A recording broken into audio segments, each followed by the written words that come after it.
जहाज लगाया तो वो मिलिट्री कमांडर बोलता है दुनिया में कोई ऐसा राज्य नहीं है जो इतना सप्लाई कर सकता है, केवल खुदावन ही सप्लाई कर सकता है।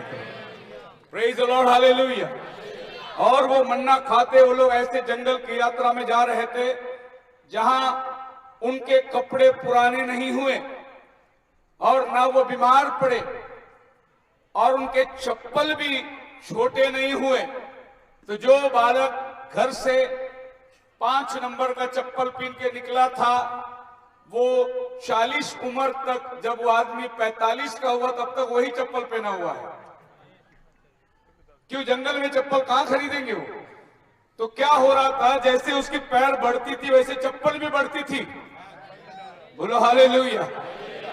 महान परमेश्वर का कृत्य अगर आप जानेंगे तो आपको आश्चर्यचकित होगा।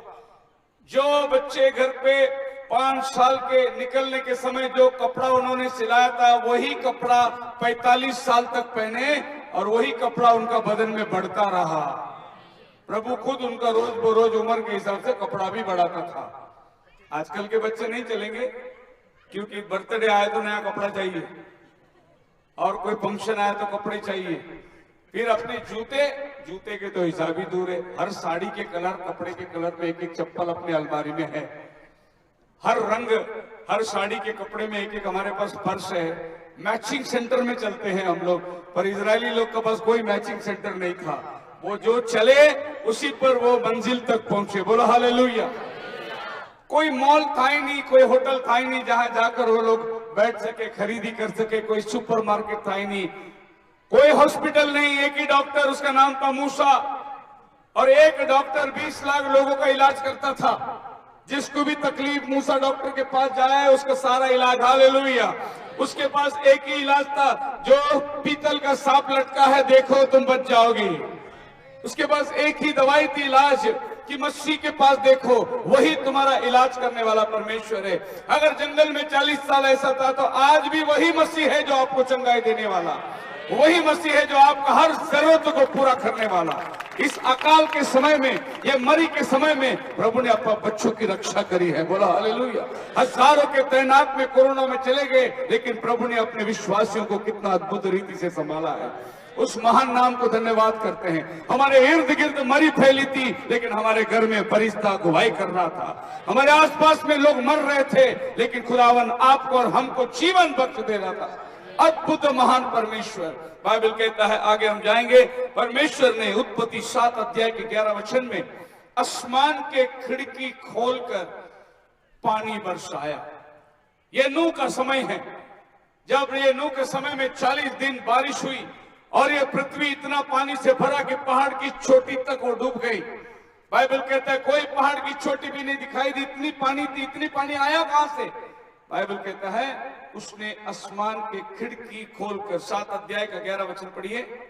नूह दे जीवन दे 600वें बरे दे दूजे महीने दे 17वें दिन ही जी वड्डी डुगाई दे सारे सोते फुट निकले और आकाश दियां खिड़कियां खुल गईयां। सारे सोते, जमीन से सारे सोते फुट निकले और आकाश की खिड़कियां खुल गई।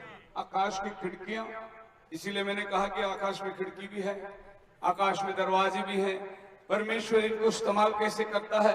आकाश की खिड़कियां खुल गई और पानी जमीन में बरसने लगे। तब पृथ्वी में इतना पानी हो गया कि पहाड़ की चोटी तक डूब गए।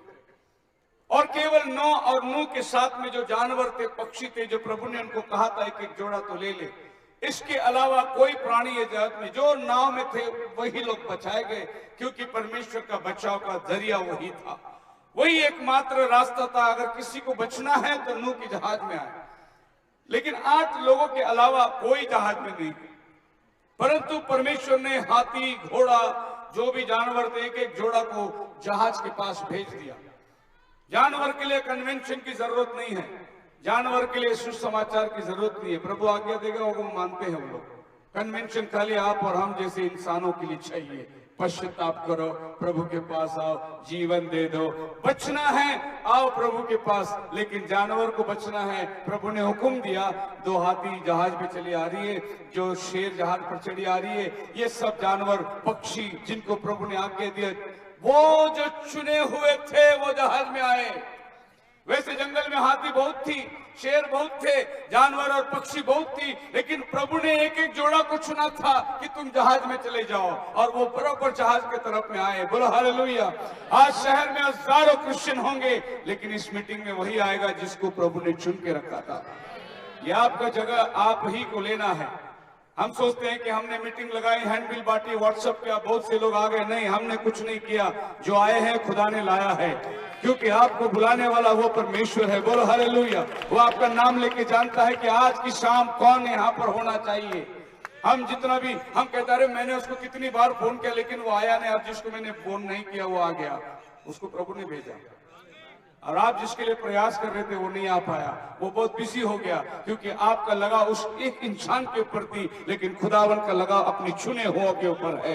उसकी नजर अपने चुने हुओं के ऊपर, और वो उनको मार्गदर्शन और अगुवाई करता है। तो यहाँ पर हम देखते हैं आसमान में खिड़कियां हैं जो खुलकर पानी को बरसने लगी। तब नूह के दिनों में जल प्रलय हुआ था।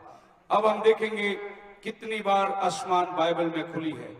मैं प्रचार करूंगा आज पुराने नियम से 3 बार स्वर्ग खुला है, और नया नियम में 4 बार स्वर्ग खुला है। कुल मिलाकर कितना हुआ? 3 और 4 7 बार स्वर्ग खुला है बाइबल में। बोलो हालेलुया। प्रभु अपने अंक को बराबर बनाए रखता है। 7 प्रभु का अंक है, 7 परिपूर्णता के अंदर चली आती है। और बाइबल में 7 बार आसमान खुली, ऐसा लिखा है, हैंड हेवेंस ओपन, और स्वर्ग खुल गया। और देखिए 7 बार बोलो तो परमेश्वर का 7 अंक ये परिपूर्णता को दर्शाता है। 7 में बहुत सारी बातें हम बाइबल में देख सकते हैं, लेकिन आज शाम 7 बार स्वर्ग खुली, जिसका 3 बार पुराने नियम के अंदर है और 4 बार नया नियम के अंदर। सबसे पहले उत्पत्ति 7 अध्याय का 10 वचन हम लोग पुराने नियम की पहली बार जहां स्वर्ग खुली वहां जाएंगे, पढ़ेंगे आप। ਤਾਂ ਇਹੋ ਹੋਇਆ ਕਿ 7 ਦਿਨਾਂ ਦੇ ਪਿੱਛੋਂ ਪਰਲੋ ਦੇ ਪਾਣੀ ਧਰਤੀ ਉੱਤੇ ਆਏ। ਨੂਹ ਦੇ ਜੀਵਨ ਦੇ 600 ਵਰੇ ਦੇ ਦੂਜੇ ਮਹੀਨੇ ਦੇ 17ਵੇਂ ਦਿਨ ਹੀ ਵੱਡੀ ਡੁੰਗਾਈ ਦੇ ਸਾਰੇ सोते फुट निकले और आकाश ਦੀਆਂ खिड़कियां खुल गईं। पहली बार जब आकाश की खिड़की खुली, ये पृथ्वी के ऊपर परमेश्वर का न्याय उंडेला गया। क्यों आकाश की खिड़की खुली? कि ये पृथ्वी को पानी से डुबोए और हर जीव जंतु को प्रभु मार दे। क्यों ये प्रश्न प्रभु के आगे पड़ा कि मैं सबको मिटाने पर हूं। उसी उत्पत्ति के 6वें अध्याय का 5 वचन आप पढ़ेंगे तो बाइबल कहता है, फिर यहोवा ने देखा कि आदमी की बुराई धरती उत्ते बढ़ गई। जब परमेश्वर ने मनुष्य को देखा उसकी बुराई इतनी बढ़ चुकी है, और उसके मन के विचारों की हर जो कुछ उसके मन में विचार उत्पन्न होता है सो बुरा ही होता है। अब परमेश्वर ने बोला, मैं मनुष्य को पछताया बनाने से और मैं हर एक को मिटाना चाहता हूं। और 6वें अध्याय के 9 वचन में आप पढ़ोगे, बाइबल कहता है उसकी दृष्टि नूह पर पड़ी और नूह धर्मी पुरुष था। और परमेश्वर धर्मी को अधर्मी के साथ नाश नहीं करता, इसलिए धर्मी के लिए परमेश्वर उपाय करना शुरू किया। उसने धर्मी को बुलाया, बोला कि नूह तू अपने लिए एक जहाज बना ले, ये 40 दिन बारिश होगी, ये पृथ्वी को मैं मिटाने पर हूं। बाइबल कहती है उत्पत्ति 7 अध्याय उसका 19 और 20 वचन के अंदर, अते धरती दे उत्ते पानी ही पानी हो गया जी। अते सारे ऊंचे ऊंचे पहाड़ जी जो सारे आकाश के हेठ सन ढके गए जी। उन्हां तो 15 हाथ ऊंचा में सर्कल होती है, उससे माना जाता है कि ये पानी घटती थी तो वहां वो निशानी बनती गई। तो कहते हैं कि ये बरोबर निशानी कैसे, जैसे कोई डोरी पकड़ के मारा है। ये पानी का वाटर लेवल कहते हैं। तो उससे साबित हुआ हिमालय पर्वत पर उनको समुद्र में मिलने वाली शिल्पी मिली। अब ये हिमालय पे शिल्पी कौन लाया? इससे यकीन हुआ कि एक दिन हिमालय भी पानी के नीचे डूबी हुई थी। यानी साइंस इस बात को प्रूव करता है कि ये दुनिया एक दिन जल में डूबी थी। हालेलुया। अगर जल में डूबी थी तो ये दुनिया जलाने के लिए रखी गई है। तो आपको और हमको ये विश्वास करना है कि ये पृथ्वी जलाने के लिए रखी गई है और एक दिन ये जलाई जाएगी। आप जितना सुंदर घर बनाना है बनाओ, जितनी महंगी गाड़ी लेना है ले लो, लेकिन ये सोच के लो कि एक दिन ये घर जलने वाला है, एक दिन ये गाड़ी जलने वाला है। तुमको बचना है तो एक ही रास्ता है, एक ही उपाय है, रूपांतर। रैप्चर एक रास्ता है जहां तुम जा सकते हो। बोलो हालेलुया। आप मेरे साथ है। और रैप्चर का मतलब ये नहीं कि कोई गाड़ी आएगी जिसमें रैप्चर लिखा हुआ रहेगा, दरवाजा खुलेगा, अंदर उठ के जाने वाले हैं स्वर्ग में, ऐसा कोई गाड़ी आने वाली नहीं। रैप्चर तुम्हारे अंदर काम कर रहा है। जिस दिन तुम विश्वास के बपतिस्मा लिए उस दिन से रैप्चर तुम्हारे अंदर काम कर रहा है। रैप्चर की प्रोसेस चल रही है, अंश अंश हम बदलते जा रहे हैं। पढ़िए दूसरा कुरिन्थियों की किताब 3 अध्याय का 18 वचन में पौल कहता है हम कैसे बदल रहे हैं, हम रैप्चर के तुल्य कैसे जा रहे हैं।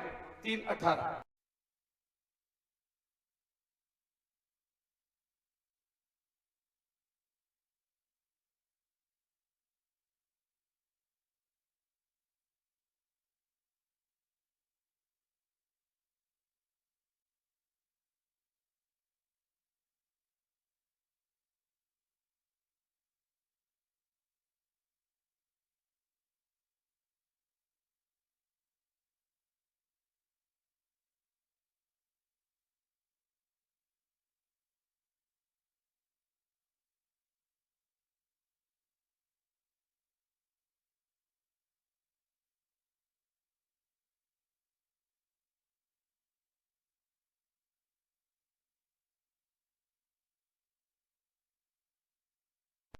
उतारने के लिए बोलेंगे तो मेरा पति क्या कहेगा, मेरे घर वाले क्या बोलेंगे। मेरे इधर एक सिस्टर आई थी, बोली कि पास्टर जी अगर मैं ये टिकली निकाल दूं तो मेरा पति मेरे को घर से निकाल देगा। अब मैं बोला इसको मैं निकालूं और उसका पति घर से निकाले तो ये रहेगी क्या, मेरे घर में आएगी क्या ये। तो मैंने कहा बहन तो टिकली पहन ले, बपतिस्मा ले ले तू, फिर कुछ नहीं, अपने पति के लिए प्रार्थना करते रहे। एक दिन तेरा पति भी विश्वासी बन जाएगा, टिकली अपने आप निकल जाएगी। अब तेरे अंदर उतना विश्वास होना है कि मेरे पति को मैं विश्वास में लाऊं। तो आज हम लोग किस चीज पर जोर कर देते हैं, किस चीज पर। अजी पास्टर शेखर के इधर गए थे, कोई भी औरत ओढ़नी नहीं दिया। किस चीज पर आप गौर कर रहे हैं, क्या चीज को आप देख रहे हैं। हम जो ये दुनियावी चीजों के ऊपर नजर रखे हुए हैं, परंतु जो सुसमाचार, जो असलियत है, उसके दिल में जो बसाना चाहिए वो हम लोग नहीं रखते, बल्कि शारीरिक काम के ऊपर बहुत ज्यादा जोर देते हैं। मैं आपसे एक सवाल पूछता हूं, ये जो पेड़ के पत्ते हरे हैं, ये सूख कर जब गिरता है नीचे, आपको क्या लगता है, किसी ने जाके बोला पेड़ को कि ग्रीष्म काल आ रहा है, बारिश आने वाली है, अभी तू सब सूख के नीचे गिरने, किसी ने नहीं बोला, कोई उसको बताया नहीं। जब ये सूखे पत्ते नीचे गिरते हैं, इसका लक्षण क्या है आपको मालूम है, अंदर से नए पत्ते आ रहे हैं, इसीलिए पुराना सूख के गिर रहा है। जब भी विश्वासी के अंदर से नए पत्ते निकल के आएंगे तो पुराने सब अपने आप सूख के गिर जाएंगे। बोलो हालेलुया। सो पहली बार जब स्वर्ग खुली तो पानी बरसी और पृथ्वी को मिठाकर एक नई दुनिया की तरफ नूह और उसके परिवार को लेकर गई। एक नया धरती जिसमें कोई जीव जंतु नहीं, केवल जो जहाज में थे और ये 8 प्राणी समेत उतर कर आए। खुदावन ने इनके साथ करार बांधा। 9 अध्याय का 13 वचन में उत्पत्ति में लिखा है, मैं आज एक चिन्हानी तुम्हें देता हूं, आसमान में एक धनुष होगा जिससे ये जान ले कि इसके आगे मैं कभी ये पृथ्वी को पानी से नाश नहीं करूंगा। प्रभु ने गवाही दिया और एक मेघ धनुष तैयार हुई। जब भी आप बादल में मेघ धनुष को देखो, याद करो एक दिन ये पृथ्वी जल से नाश हुई थी, इसीलिए प्रभु ने मेघ धनुष को आसमान पर खड़ा किया। ये मेघ धनुष परमेश्वर का वचन को दर्शाता है। बोलो हालेलुया। नूह का समय से लेकर अभी हो गया 6000 साल, 4000 साल पूरे हो गए। आदम से लेकर 6000 साल हो गए, अभी भी वो मेघ धनुष इस बात की गवाही देती है, केवल मनुष्य परमेश्वर से दूर हो गया है, बाकी हर चीज प्रकृति अपनी जगह ठीक है।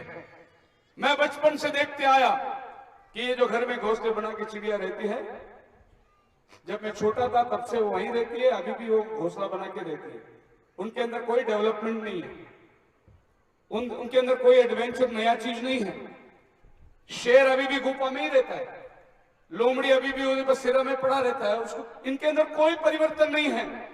लेकिन इंसान देखो, जो जंगलों में रहता था, लकड़ियों के घर बनाया, ईंट पकाया, घर बनाने लगा, अभी वो कंक्रीट बनाकर लंबी लंबी बिल्डिंग बना रहा है और स्काई स्क्रैपर बना रहा है। अभी वो रॉकेट में चांद में जा रहा है, वहां रहने के लिए पानी ढूंढ रहा है वो। आदमी क्यों ऊपर ऊपर जा रहा है? क्या ढूंढ रहा है वो? क्योंकि उसको मालूम है वो ऊपर से नीचे गिरा है, ऊपर जाने का प्रयास कर रहा है, पर वो अपनी कोशिशों में जा रहा है। हम ऊपर नहीं जा सकते। यूहन्ना 3:13 में लिखा है, वही जो स्वर्ग से उतरा, अर्थात कोई स्वर्ग पर नहीं चढ़ा, वही तुम्हें स्वर्ग में ले जा सकता है, जो स्वर्ग से नीचे उतर कर आया। बोलो हालेलुया। ये पहली मर्तबा स्वर्ग खुली और ये पृथ्वी के ऊपर जजमेंट उतर कर आई। दूसरी बार स्वर्ग खुली। आइए पढ़ते हैं उत्पत्ति की किताब 28 अध्याय उसका 10, 11 और 12। दूसरी बार स्वर्ग कब खुली? और ये वो समय था। ਯਕੂਬ ਬੇਰਸਬਾ ਤੋਂ ਚੱਲ ਕੇ ਹਰਾਨ ਨੂੰ ਗਿਆ ਜੀ ਅਤੇ ਇੱਕ ਥਾਂ ਤੇ ਅਪੜਿਆ ਔਰ ਉੱਥੇ ਰਾਤ ਕੱਟੀ जी। ਕਿਉਂ ਜੋ ਸੂਰਜ ਡੁੱਬ ਗਿਆ ਸੀ और एक पत्थर उस स्थान तो लेकर एक पत्थर को अपने सिराने पर लेकर सो गया। अते एक सुपना डिठा। आप जानते हैं याकूब, क्योंकि जब ये छोटा था तब इसका भाई शिकार करके आया तो इसने कहा, उसका भाई को भूख लगी थी एसाव को, उसने बोला थोड़ा खाने के लिए मुझे दे। और ये घर में रहने वाला लड़का एक कटोरे मसूर का दाल के लिए उसने बोला, आज से मैं बड़ा भाई तू छोटा भाई। बड़े भाई एसाव ने बोला, इधर कौन देख रहा है, तू और मैं है, बड़ा बोलने छोटा बोलने में क्या, बड़ा तो मैं ही हूं। चल आप मान ही लेते कि तू बड़ा है, लेकिन खाना दे मुझे। एक वक्त के कटोरे भोजन के लिए, मसूर की दाल के लिए अपना जन्म सिद्धांत को बेच दिया उसने। अपना जन्म सिद्धांत जो बर्थ राइट है, हमारे महाराष्ट्र के अंदर ये बहुत ज्यादा चलता है। रिकॉर्ड में अभी भी बहुत सारे क्रिश्चियन लोग हिंदू लिखा हुआ है, बदली नहीं किए, क्योंकि क्रिश्चियन लिखेंगे तो गवर्नमेंट का कोई सलूक मिलता नहीं है, हिंदी लिखेगा तो हिंदू लिखेगा तो प्रमोशन मिलता है गवर्नमेंट से। तो अभी भी हमारे गवर्नमेंट के रिकॉर्ड में बहुत सारे विश्वासी लोग हिंदू हैं, वो बदले नहीं। थोड़ी प्रमोशन के लिए एक दाल के कटोरे मसूर की दाल के लिए लोग अपना जन्म सिद्धांत को बेच देते हैं। और क्या हुआ, वहां से याकूब दाल को नोचे, जो दुनिया के गुनाहों के हालात और परिस्थितियों को देखकर घुटने पर बैठकर रोए। डीएल मूडी की किताब में पढ़ के देखिए, और रात भर ऐसा रोता था कि सवेरे उसकी आंखें सूज जाती थी। उसकी पत्नी उसके हाथ पकड़कर टेबल पर लाकर उसको नाश्ता कराती थी, दिखाई नहीं देता था। इतना रात को रोने वाला डीएल मूडी दुनिया में एक बड़ा बेधारी को लेकर आया था। चार्ल्स फिनी, ये सब लोग खुदा के पास बैठकर रोने वाले लोग थे, इसीलिए बेधारी उतर कर आई। नबी अकेला जाकर खुदा के साथ बैठा करता था, अकेला संगति करता था, जंगल में ना जाने कितने दिन जाकर बैठा रहता था। इसीलिए उसने एक जबरदस्त बेधारी को इस समाज में, इस अंतिम दिनों के पीढ़ी में लेकर आया। और आज हम लोग हजारों सेवक लोग कुछ नहीं कर पा रहे हैं। हम एक अपनी छोटी सी चर्च को भी चलाने में बड़ी दिक्कत हो रही है, क्योंकि हमारे जीवन में इस पश्चाताप की जरूरत है। बोलो हालेलुया।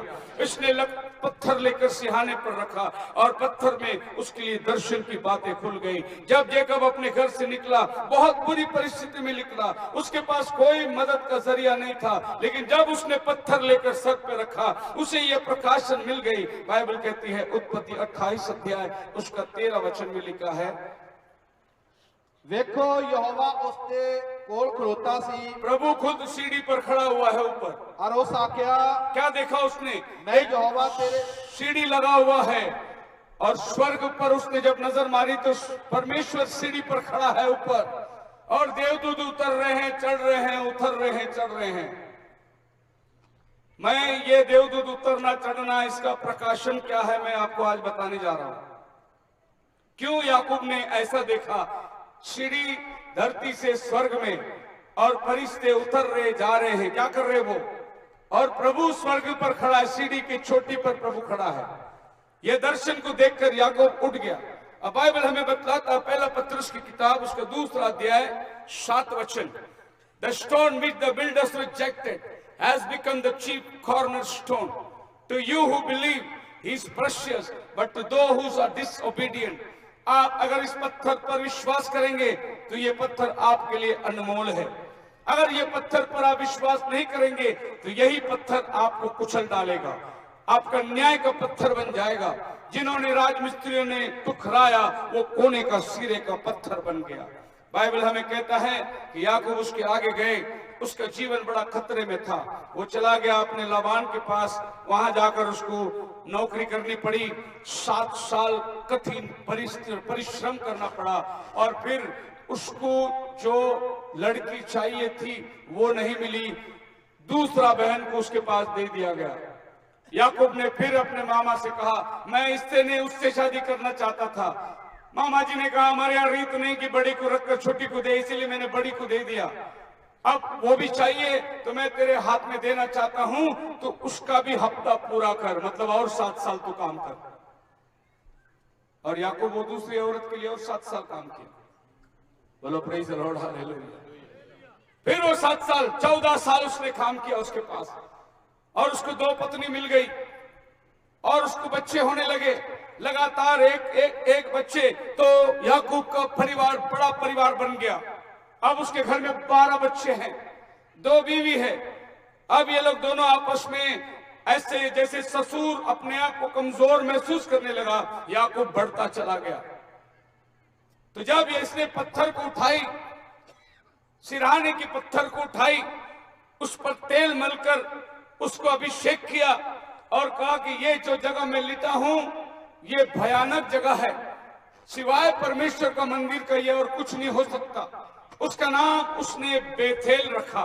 पहला वो जगह का नाम था ऊस, उसने उसका नाम बेथेल रखकर क्या वायदा किया, मैं जा रहा हूं प्रभु, अगर तू मेरे साथ है, तू मुझे जो कुछ देगा, पहनने को खाने को, जो संपत्ति तू मुझे देगा, उसका मैं 10वां अंश लाकर तुझे दूंगा। ये वायदा उसने किया था। आसमान में फरिश्ते चढ़ते उतरते देखकर उसने ये वायदा प्रभु से किया, जो कुछ तू मुझे देगा मैं उसका 10वां अंश तुझे दूंगा। बोलो हालेलुया। अब याद रखिए, जो देवदूत लोग ऊपर चढ़ रहे हैं वो आपके 10वां लेके जा रहे हैं, और जो देवदूत लोग सीढ़ी से नीचे आ रहे हैं वो आपको आशीष लेके आ रहे हैं। यही याकूब ने देखा, ऊपर चढ़ रहा है, नीचे उतर रहा है। चढ़ने वाले क्या लेके जा रहे हैं? आपका 10वां लेके जा रहे हैं। उतरने वाले क्या लेके जा रहे हैं? आपका 10वां का आशीष आपके जीवन में उंडेला जा रहा है।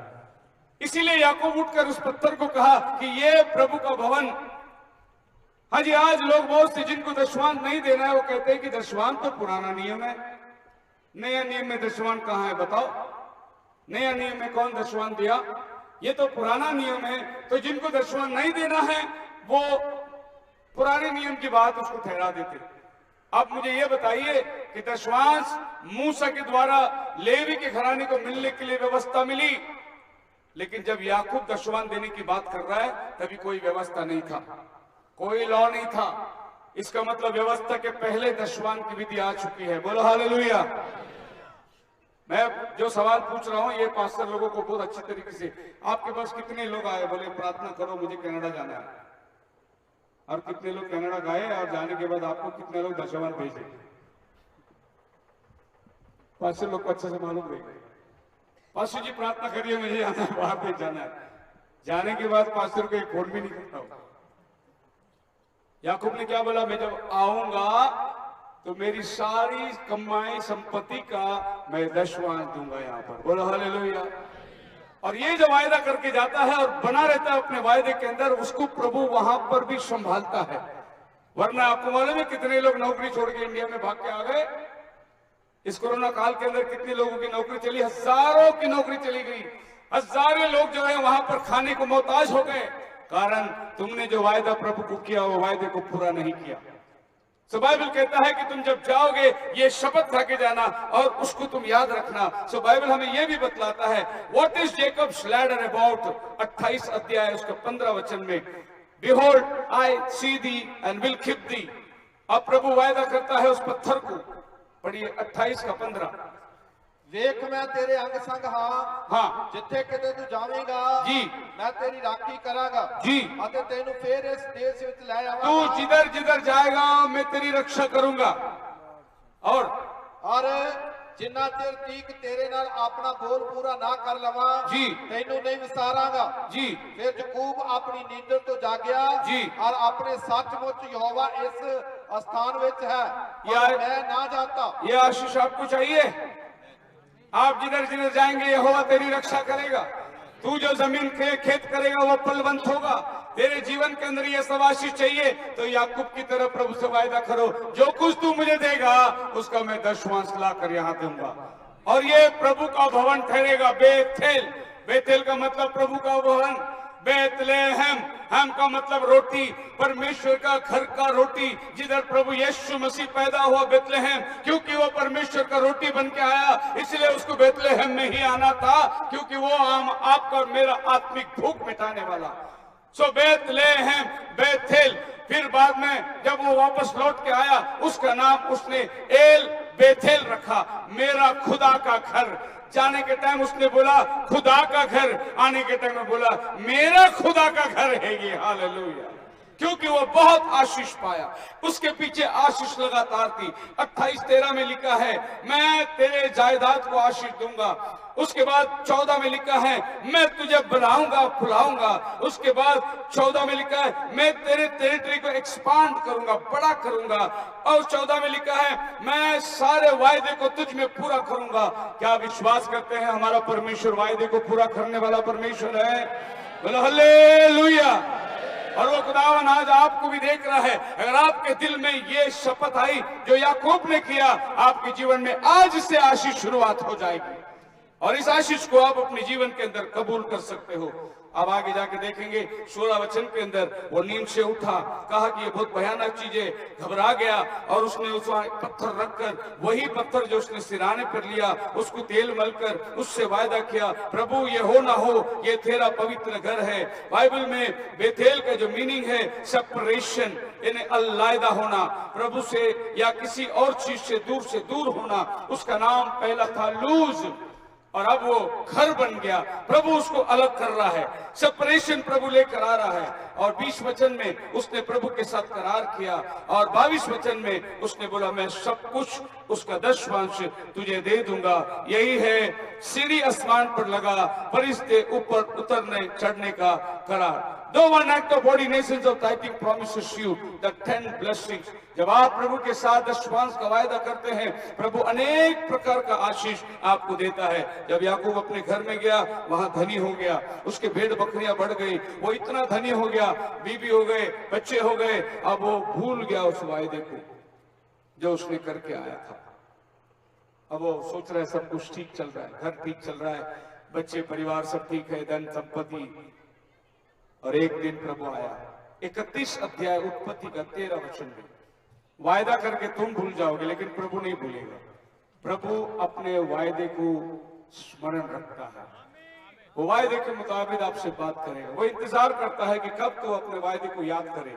देखिए 31 अध्याय में क्या हो गया, प्रभु आया उसके पास, क्या बोला के मैं बेतेल का खुदा हूं, मैं बेतेल का परमेश्वर हाँ, मैं बेतेल का खुदा हूं। क्योंकि याकूब अपने लाबान के घर में जहां रुका था, वहां मूर्तियों से उपासना करने वाले थे, वहां बहुत देवी देवताएं थे उसके पास। तो प्रभु आकर बोलता मैं बेतेल का खुदा हूं। बोलो हालेलुया। तो कहां वायदा किया था, तो कहां सीढ़ी देखा था, सीढ़ी के ऊपर कौन खड़ा था, मैं आ गया नीचे भी तेरे पास, मैं बेतेल का खुदा हूं। क्या कर रहा है प्रभु, उसको बोलता है जहां तूने पत्थर पर तेल अनॉइंट किया था, प्रभु भी याद कर रहा है उसको। आगे क्या कहता है, मैं मेरी सुखना सुखी हुण उठ और इस देश तो निकल के अपनी जन्मभूमि नूं मुड़ जा। जी उठ, निकल यहां से अभी। क्या बोल के आया था तू, मैं तुझे आशीष दूंगा, मैंने दिया आशीष, मैं तुझे धन संपत्ति सब दिया। अब तूने क्या करार करके आया था कि मैं यहां आकर बेथेल जो पत्थर है वहां आकर मैं सारा 10वां बलिदान चढ़ाऊंगा। प्रभु उसको बोलता है उठ अभी, निकल यहां से। दूसरे दिन वो तुरंत उठा, बोला कि अभी मैं यहाँ एक पल भी रुकूंगा तो प्रभु मेरे को मारेगा। वो वहां से निकलकर अपने परिवार के साथ जाता है। थोड़े समय के बाद लाबान भी आता है, अरे तू ऐसे क्यों किया यार, मेरे बेटियों को पोतों को ऐसे चोरी छुपे क्यों लेके जा रहा है। एक्चुअली वो लाबान उसका पीछा करते आया, उसको मारने के लिए आया वो, क्योंकि वो उसको धोखा देके जा रहा था। लेकिन रात को खुदावन ने उससे बात किया, लाबान से, खबरदार उसको तूने कुछ बोला। लाबान आकर अपने दामाद के पास कहता है देख मैं तो तेरी हानि की सोच के आया था, लेकिन तेरा खुदा ने मुझसे बात किया रात को, उसको कुछ नहीं करना। बोलो हालेलुया। क्या वो खुदा आज आपके साथ बात नहीं करेगा? क्या वो खुदा आपके लिए बात नहीं करेगा? बिल्कुल। आपके दुश्मनों के पास जाके खुदा बोलेगा उसको कुछ मत करना, वो मेरा बेटा है। बोलो हालेलुया। वो मेरी बेटी है। हालेलुया। लाबान को प्रभु ने रात ही को बता दिया। अब लाबान जाके प्यार मोहब्बत से मिलकर बोला कि ठीक है तू जा सकता है।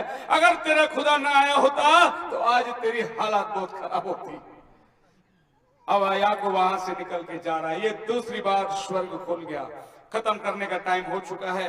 मैं तीसरी बार आपको बताना चाहता हूं। पढ़िए यूहन्ना की किताब, उसकी पहली अध्याय 51 वचन पढ़ के हम तीसरी बार जब आसमान खुलती है उसके पास जाएंगे। 1:51, यूहन 1:51, जहां पर हम देखते हैं फिलिप जाकर उसनु जी आख्या, मैं ਤੁਹਾਨੂੰ ਸੱਚ-ਸੱਚ ਆਖਦਾ ਹਾਂ जी ਜੋ ਤੁਸੀਂ ਆਕਾਸ਼ ਨੂੰ ਖੁੱਲਾ ਅਤੇ ਪਰਮੇਸ਼ਰ ਦੇ ਦੂਤਾਂ ਨੂੰ ਮਨੁੱਖ ਦੇ ਪੁੱਤਰ ਉੱਤੇ ਚੜ੍ਹਦੇ ਅਤੇ ਉਤਰਦੇ ਵੇਖੋਗੇ। नतानियल जब पेड़ के नीचे खड़ा है, फिलिप जाकर कहता है कि हाँ हमें मसीहा मिल गया। नतानियल कहता है नाजरत से कोई अच्छी वस्तु निकलेगी? फिलिप कहता है खुद चलकर देख ले।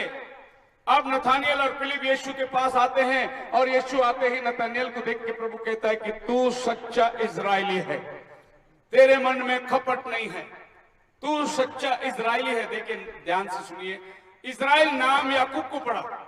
प्रभु ने याकूब को इजराइल नाम दिया था। अब प्रभु उसको क्या कहता है? तू सच्चा याकूब है। और वही वायदा जो याकूब को मिला था प्रभु नथानियल को दे रहा है। तू स्वर्ग में सीढ़ी से फरिश्तों को उतरता चढ़ता देखेगा। हालेलुया। तू सच्चा इजरायली है, यानी तू सच्चा याकूब है। याकूब ने जो दर्शन में देखा था वो प्रभु नथानियल से कहता है। इसका मतलब एक दिन सच में याकूब ने सीढ़ी से उतरते फरिश्ते को देखा, जिसकी गवाही प्रभु यीशु मसीह खुद देता है। क्या वो झूठ बोल सकता है? नहीं। वो कहता है मार्ग सत्य जीवन मैं हूं। उस गवाही को लेके वो दोबारा दोहराता है।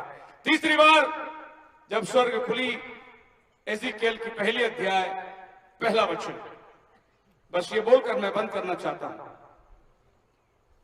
एजिकियल चैप्टर 1 वर्स 1।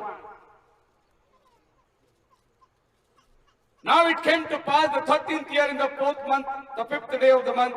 30ਵੇਂ ਵਰੇ ਦੇ ਚੌਥੇ ਮਹੀਨੇ ਦੀ 5ਵੀਂ ਤਰੀਕ ਨੂੰ ਇਉਂ ਹੋਇਆ ਕਿ ਜਦ ਮੈਂ ਕਬਾਬ ਨਹਿਰ ਉੱਤੇ ਅਸੀਰਾਂ ਦੇ ਵਿਚਕਾਰ ਸਾਂ ਤਾਂ ਆਕਾਸ਼ ਖੁੱਲ ਗਏ। आकाश खुल गए ਅਤੇ ਮੈਂ ਪਰਮੇਸ਼ਰ ਦੇ ਦਰਸ਼ਨ ਪਾਏ। तीसरी बार आकाश खुल गए और उसने परमेश्वर का दर्शन पाया। और इस परमेश्वर के दर्शन में उसने बहुत सारी बातें देखी। एक चीज उसने ऐसा देखा कि परमेश्वर पहियों के अंदर पहिया है, व्हील इन द व्हील। ऐसा देख रहा है कि सारे पहिए और पहिए के अंदर भी एक पहिया है। ये परमेश्वर एजिकियल को दिया हुआ दर्शन है। ये टाइम इजरायली बाबिलोन की गुलामी में थे और बाबिलोन का देवी देवताएं जो है ये सोच लिए कि इजराइल का परमेश्वर हार गया है, क्योंकि उन्होंने पूरी इजराइल को गुलाम बना के लेके आए। सो बाबिलोन की देवी देवताएं इसी प्रकार के थे, किसी शेर के मापित, इंसान के मापित। तो परमेश्वर ने एजिकियल को आसमान में बताया, 4 प्राणी को बताया। एक प्राणी सिंह के समान, एक प्राणी मनुष्य के समान, उकाब के समान, ये 4 दृश्य को बताया। और परमेश्वर ये कहता है कि देख मैं अभी भी जीवित हूं। इस दर्शन के द्वारा परमेश्वर ने लोगों को यह दर्शाया। इजराइल बहुत बड़ी तरीके से मार खा के बेबीलोन की गुलामी में चली गई। एजिकियल नबी को प्रभु ये बता रहा है कि मैं तुम्हारा हाथ छोड़ा नहीं, मैं अभी भी तुम्हारा परमेश्वर हूं। लेकिन अगर तुम मुड़कर मेरे पास आओगे, तुम पश्चाताप करके मेरे पास आओगे, तो मैं अभी भी तुम्हें छुड़ाने की सामर्थ्य रखता हूं। बोलो हालेलुया, हालेलुया। हमारा परमेश्वर सामर्थ्यवान है, लेकिन जब तक आप उसके पास नहीं आते वो आपके लिए कुछ नहीं करता। वो कहता है कि आ मेरे पास। और इजराइल ऐसा समय में गुलामी में दबकर कि अब हमारी कोई उम्मीद नहीं है, कोई छुटकारा नहीं है, ऐसे टाइम पे प्रभु एजिकियल नबी के द्वारा कहता है। सुनिए मैडम क्या कहते हैं इसको, the message revelation chapter 4 What's the symbol here, Brother Branham? It means that these guards was God's ark. They were in the journey, rolling on wheels. When Ezekiel saw them, but when John saw them, they already have come to their right position in heaven. ये पहिए के अंदर जो पहिया को देखा, अग्नि में पहिया, नबी कहता है कि खुदावन ने एजिकियल को यह पहिया दिखाने का मतलब यह था कि अभी भी वो संदूक की वाचा उस पहिए में चल रही है।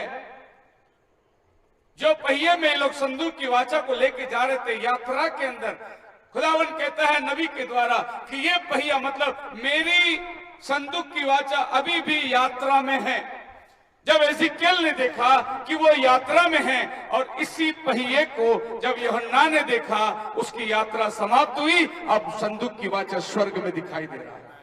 तो यूहन्ना ने उसको देखा। अब नबी कहता है कि उसकी यात्रा खत्म हुई जब यूहन्ना ने उसको देखा, लेकिन एजिकियल ने जब देखा वो चल रहा है।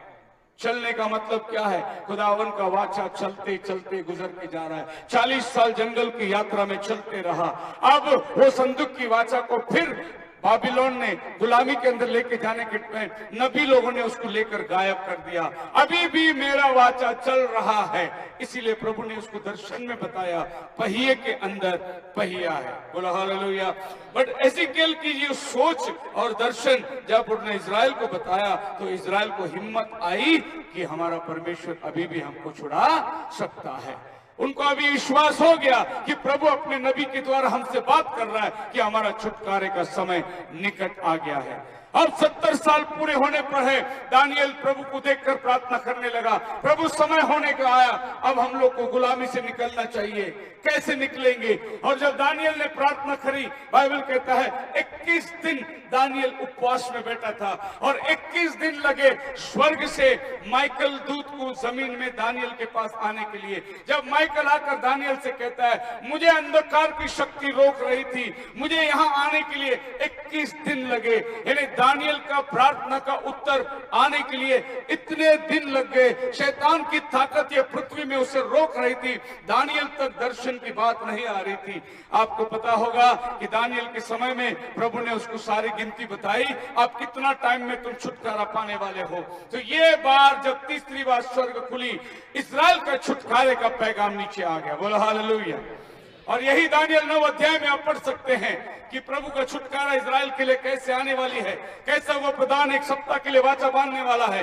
ये घटनाओं को लेकर एजिकियल में प्रभु ने दर्शन देके बोला मैं अभी भी पहिए पर चल रहा हूं, मैं अपने मुक्काम में नहीं पहुंचा, अब मैं जल्दी अपने मुक्काम में पहुंचूंगा, मैं आऊंगा और इजराइल को छुड़ाऊंगा। तब प्रभु ने साइरस राजा को उठा के खड़ा किया, जिसने नबूकदनेस्सर को मारकर, दारियस को मारकर बेबीलोन के छुटकारा से लेकर चला गया। यही वो 4 पुतला का दर्शन है, सोने का सिर, चांदी का बाहें, पीतल का जांघ, लोहे का पैर। ये 4 राज्य के बारे में प्रभु ने दानियल को बताया। मैं अभी भी पहिए पर चल रहा हूं। आप मेरे साथ है? बोलो हालेलुया। सो पहली बार स्वर्ग खुली, ये जगत पे न्याय उतर कर आया। दूसरी बार जब स्वर्ग खुली, आशीष की आशीष ने इजराइल, उसका यात्रा, इजराइल को आशीष देना, कैसे याकूब इजराइल बदल जाएगा, कैसे वो धन संपत्ति करके स्थिर हो जाएगा। प्रभु ने इजराइल को दूसरे स्वर्ग में दर्शन दिया। तीसरा दर्शन में प्रभु ने बोला गुलामी में गए हुए इजराइल कैसे बाहर निकल कर आएंगे। और कल मैं नया करार का 4 स्वर्ग खुली, उसके बारे में बताऊंगा। बड़ा इंटरेस्टिंग है क्योंकि हमारे समय का संदेश वही है। खुदावन आपको आशीष दे। आइए हम लोग प्रार्थना के अंदर जाएंगे। सब अपने सर को झुकाएं, प्रार्थना करें।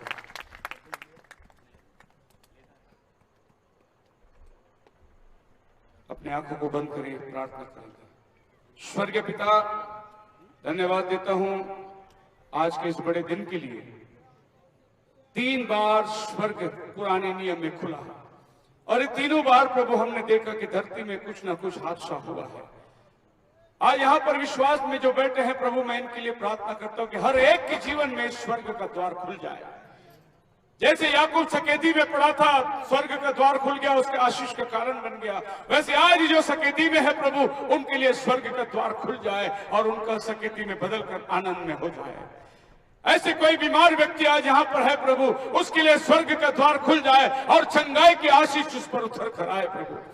कोई आज जरूरतमंद हमारे बीच में है, कोई खुदावन आज चाहता है कि उसका छुटकारा हो, कोई चाहता है कि उसको बरकत मिले, कोई चाहता है उसके जीवन में तरक्की हो, कोई चाहता है अपना घर का उद्धार। प्रभु इन सब के लिए स्वर्ग का द्वार तो खोल दे आज और उतर आ प्रभु हर एक के जीवन में।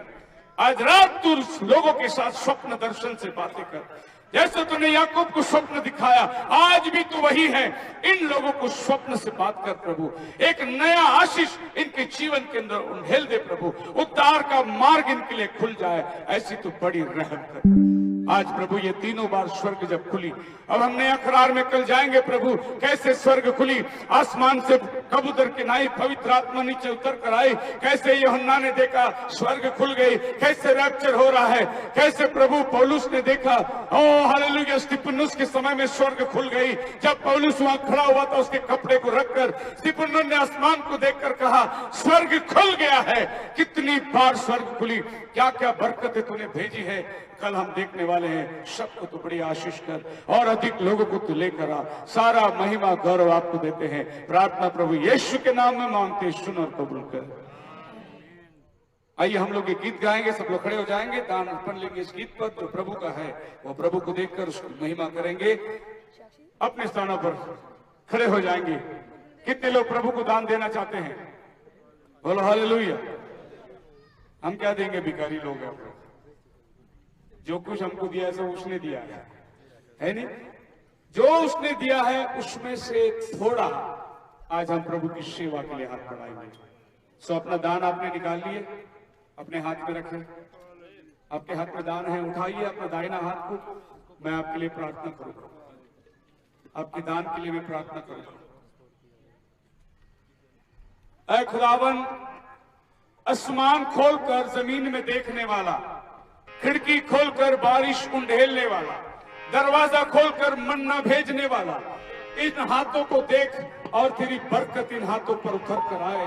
जो ये देते हैं उसका 100 गुना तो उनको लौटा दे प्रभु, क्योंकि तू प्रतिफल देने वाला परमेश्वर है। यीशु के नाम में मांगते, सुन और कबूल कर, आमीन।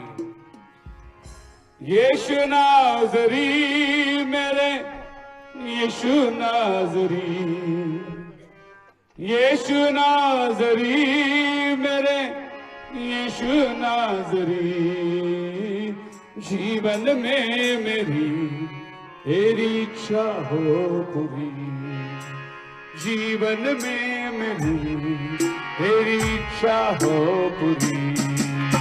हालेलुया हालेलुया हालेलुया, बोलिए सब लोग, hallelujah hallelujah hallelujah hallelujah hallelujah hallelujah hallelujah, बोलिए hallelujah hallelujah hallelujah hallelujah hallelujah hallelujah hallelujah hallelujah hallelujah. तेरा गवाह बनकर जीना है मुझे, तेरा गवाह बनकर जीना है मुझे, महिमा और प्रशंसा देना है तुझे, महिमा और प्रशंसा सब देना है तुझे। तेरे ही सेवा में उम्र बिताऊं सारी, तेरे ही सेवा में उम्र बिताऊं सारी। ओ यीशु नाज़री मेरे, यीशु नाज़री, यीशु नाज़री मेरे, यीशु नाज़री, जीवन में मेरी तेरी इच्छा हो पूरी, जीवन में मेरी तेरी इच्छा हो। अपने हाथों को उठाकर hallelujah hallelujah hallelujah hallelujah hallelujah hallelujah hallelujah hallelujah hallelujah मैं घटूं और मुझ में तू बढ़ता ही जाना, मैं घटूं और मुझ में तू बढ़ता ही जाना। ये जीवन है तेरी स्तुति आराधना, ये जीवन है तेरी स्तुति आराधना। तेरे ही आत्मा की मुझ में हो भरपूरी, तेरे ही आत्मा की मुझ में हो भरपूरी। ओ यीशु नाज़री मेरे यीशु नाज़री, ओ यीशु नाज़री मेरे यीशु नाज़री। जीवन में मेरी तेरी इच्छा हो पूरी, ओ जीवन में मेरी तेरी इच्छा हो पूरी। Hallelujah hallelujah hallelujah hallelujah hallelujah hallelujah hallelujah hallelujah hallelujah. मैंने चक्कर देखा तू कैसा है भला, मैंने चक्कर देखा तू कैसा है भला। तेरे नाम से जो भी मांगा है वो मिला, तेरे नाम से जो भी मांगा है वो मिला। हम दोनों के बीच में कभी रहे ना दूरी, हम दोनों के बीच में कभी रहे ना दूरी। ओ यीशु नाज़री मेरे यीशु नाज़री, यीशु नाज़री मेरे यीशु नाज़री। ओ जीवन में मेरी तेरी इच्छा हो पूरी, जीवन में मेरी तेरी इच्छा हो। अपने दोनों हाथों को उठाकर hallelujah hallelujah hallelujah hallelujah hallelujah hallelujah hallelujah ओ हालेलुया ओ हालेलुया। फिर एक बार हालेलुया हालेलुया हालेलुया ओ hallelujah hallelujah hallelujah hallelujah hallelujah ओ हालेलुया हालेलुया। एक जोरदार तालियां उस प्रभु के लिए। हालेलुया। उसने आज शाम स्वर्ग हम पर खोल दिया है। खुदावन आपको बरकत दे।